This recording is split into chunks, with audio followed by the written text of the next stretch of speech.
Hey Scott, thanks for posting that.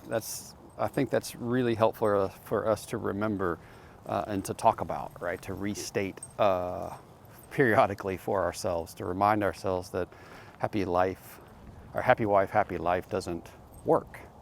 It's not that there's not an element of truth to it. There's not a nugget in there.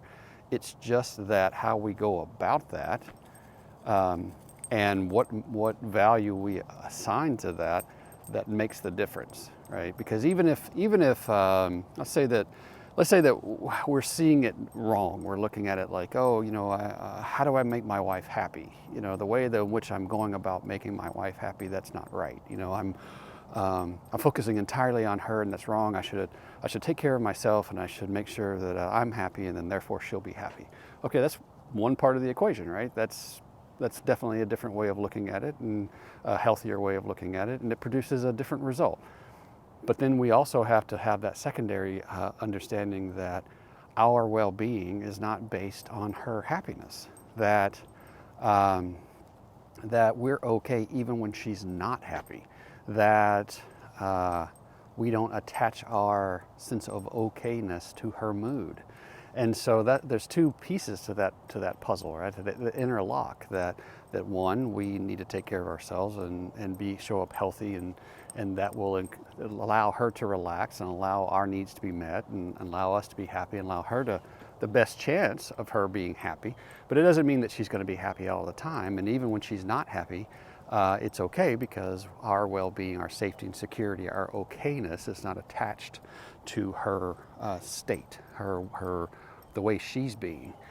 Just like it's not attached to the weather, it's not attached to the economy, it's not attached to our career, it's not attached to our social status or our house or our car. Um, our happiness is not dependent on something that's external to us.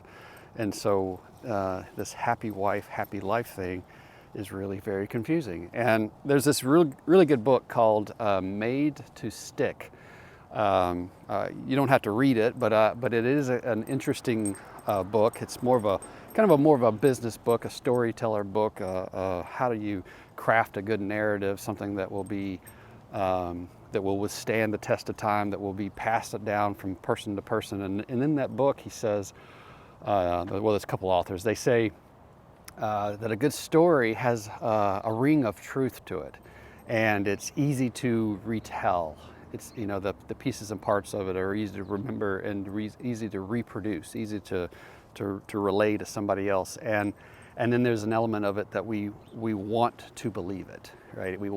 It's plausible, and we want somehow to believe it, whether that's out of fear or self-interest. There's some element of it that makes it easy for us to pass it along, and so this is the same kind of concept, right? Happy wife, happy life sounds like there's a nugget of truth to it.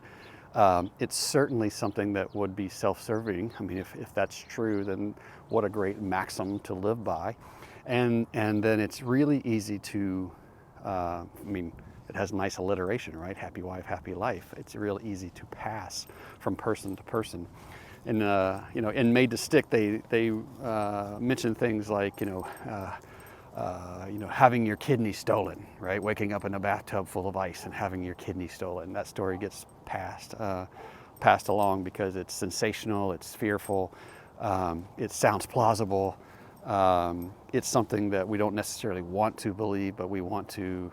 It sounds like it could happen. So it's and the story is fairly easy to retell. I mean, just in that one, probably 10 seconds, I was able to tell you that story.